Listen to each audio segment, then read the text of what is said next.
स्वागत है आपका एचजे एजुकेशन हिंदी में।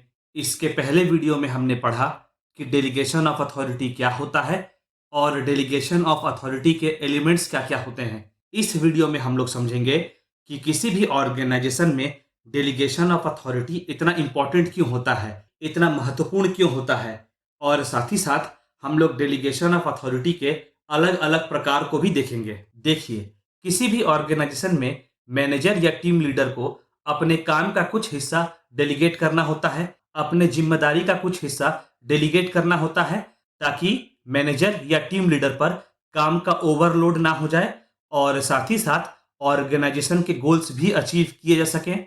चलिए आगे बढ़ते हैं और देखते हैं किसी भी ऑर्गेनाइजेशन में डेलीगेशन ऑफ अथॉरिटी का इंपॉर्टेंस क्या क्या होता है। पहला, focus on important areas of work, काम के मुख्य पहलुओं पर ध्यान देना। जब मैनेजर अपने काम का कुछ हिस्सा, अपने जिम्मेवारी का कुछ हिस्सा सबॉर्डिनेट को सौंप देता है तो मैनेजर का वर्कलोड थोड़ा कम हो जाता है, जिससे उसे समय मिल जाता है कि वह काम के और भी महत्वपूर्ण पहलुओं पर और भी इंपॉर्टेंट एस्पेक्ट्स पर ध्यान दे सके। जैसे भविष्य के काम के लिए प्लान बनाना, फ्यूचर के काम के लिए प्लान बनाना, अपने सबॉर्डिनेट्स के द्वारा किए गए काम को एनालाइज करना, काम से जुड़े स्ट्रेटजीज बनाना, ऑर्गेनाइजेशन के लॉन्ग टर्म गोल्स के बारे में सोचना आदि। हाँ, एक और बात यह भी है कि जब काम का लोड मैनेजर पर कम होता है तो मैनेजर अपने प्रेजेंट काम, अपने वर्तमान काम को और अच्छे से मैनेज कर पाता है। दूसरा इंपॉर्टेंस है बेनिफिट्स फ्रॉम स्पेशलाइजेशन। स्पेशलाइजेशन से लाभ लेना, विशेषज्ञता से लाभ लेना। मैनेजर अपने अंडर सबॉर्डिनेट के काम से जुड़े स्पेशलाइजेशन, काम से जुड़े विशेषज्ञता को ध्यान में रख करके ही काम सौंपता है। दूसरे शब्दों में, जो सबॉर्डिनेट जिस काम में स्पेशलिस्ट होता है, जिस काम का विशेषज्ञ होता है, उसे वही काम मैनेजर के द्वारा सौंपा जाता है। जैसे जो सबॉर्डिनेट प्रोडक्शन से जुड़ा जानकारी रखता है उसे प्रोडक्शन से जुड़ा काम सौंपा जाता है। जो सबॉर्डिनेट सेल से जुड़ा काम जानता है उसे सेल से रिलेटेड काम सौंपा जाता है। इससे होता यह है कि सबॉर्डिनेट के स्पेशलाइजेशन का फायदा ऑर्गेनाइजेशन को मिलता है और काम अच्छी तरह से कंप्लीट होता है। अगला इंपॉर्टेंस है developing the skills and improving knowledge.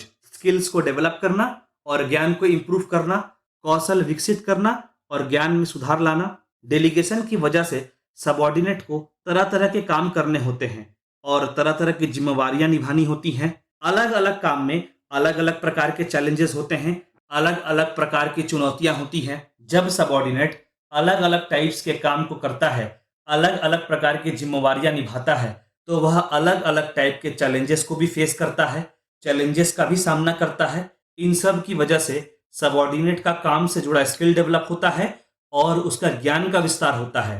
कहने का मतलब हुआ वर्क रिलेटेड नॉलेज बढ़ता है, वर्क रिलेटेड नॉलेज इंप्रूव होता है। अगला इंपॉर्टेंस है सेंस ऑफ बिलोंगिंगनेस, अपनेपन की भावना।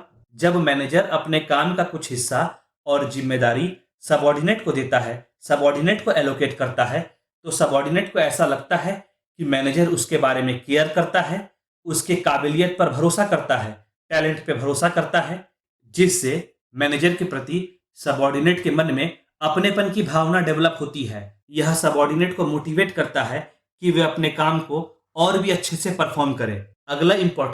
अगला महत्व है डेवलपिंग टीम स्पिरिट, टीम भावना का विकास। काम डेलीगेट करने के बाद, काम को सौंपने के बाद सबॉर्डिनेट अपने काम के लिए मैनेजर को जवाबदेह होता है और मैनेजर सबॉर्डिनेट के परफॉर्मेंस के लिए जवाबदेह रहता है।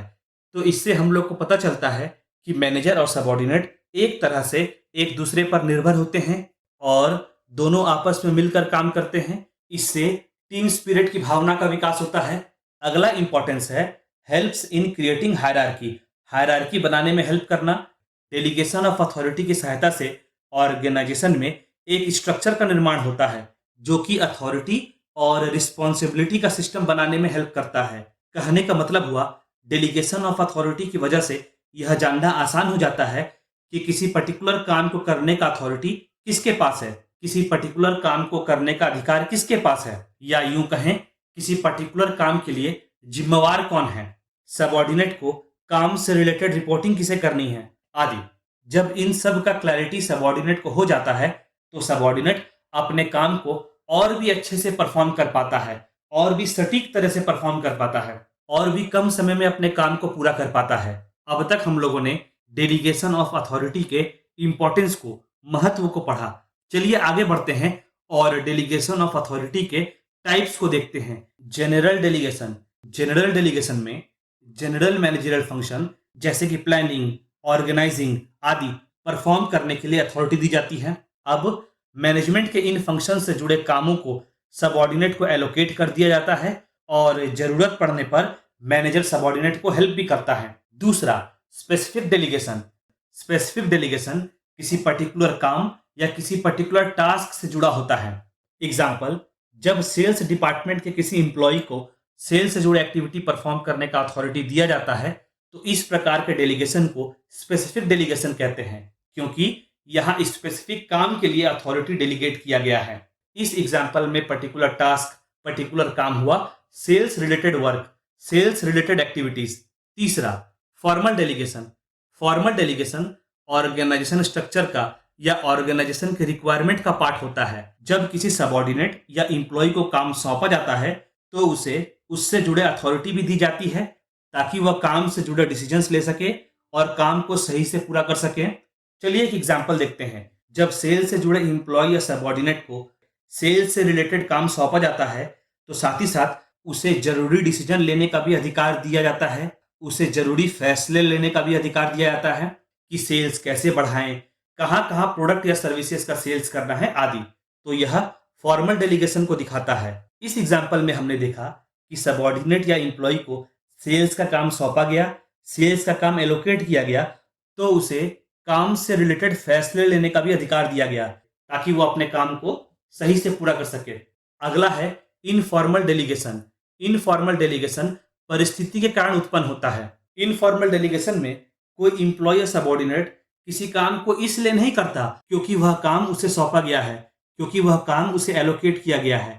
वह एम्प्लॉय उस काम को इसलिए करता है क्योंकि उसके नॉर्मल काम को पूरा करने के लिए वह काम करना जरूरी है। एग्जाम्पल, जब कोई एम्प्लॉय प्रोडक्ट के प्रोडक्शन से जुड़े काम को देखता है तो रॉ मटेरियल की क्वालिटी को चेक करने का काम भले ही उसे अलग से नहीं दिया गया हो, भले ही उसे अलग से नहीं सौंपा गया हो, उससे जुड़े अथॉरिटी अलग से ना दी गई हो, पर अपने प्रोडक्शन से जुड़े नॉर्मल काम को पूरा करने के लिए उसे रॉ मटेरियल के क्वालिटी को चेक करना जरूरी हो जाता है। तो रॉ मटेरियल के क्वालिटी को चेक करने का अथॉरिटी परिस्थिति के हिसाब से अपीयर हुआ, क्योंकि रॉ मटेरियल का क्वालिटी प्रोडक्ट के प्रोडक्शन में बहुत इंपॉर्टेंट रोल प्ले करता है। अगला डेलीगेशन है लैटरल डेलीगेशन। अच्छा, जब किसी व्यक्ति को किसी काम को पूरा करने के लिए अथॉरिटी दी जाती है तो हो सकता है उस व्यक्ति को काम को पूरा करने के लिए लोगों का हेल्प लेना पड़े। अब अगर वह सारे फॉर्मेलिटी, प्रोटोकॉल, नियम आदि को मानकर किसी से हेल्प मांगने जाएगा तो उसे अधिक समय लगेगा। तो ऐसे सिचुएशन में वह अपने समान रैंक के और एम्प्लॉयज से इनडायरेक्टली हेल्प मांग सकता है, इनफॉर्मली हेल्प मांग सकता है और अपने काम का कुछ हिस्सा, अपने जिम्मेदारी का कुछ हिस्सा अपने बराबर रैंक के दूसरे एम्प्लॉयज को दे सकता है। ए ने बी को अपने काम का कुछ हिस्सा पूरा करने को दिया तो यहाँ बी को काम करने का अथॉरिटी इनफॉर्मली मिला। ऑर्गेनाइजेशन ने फॉर्मली ए को काम सौंपा था। इस प्रकार के डेलीगेशन को लैटरल डेलीगेशन कहेंगे।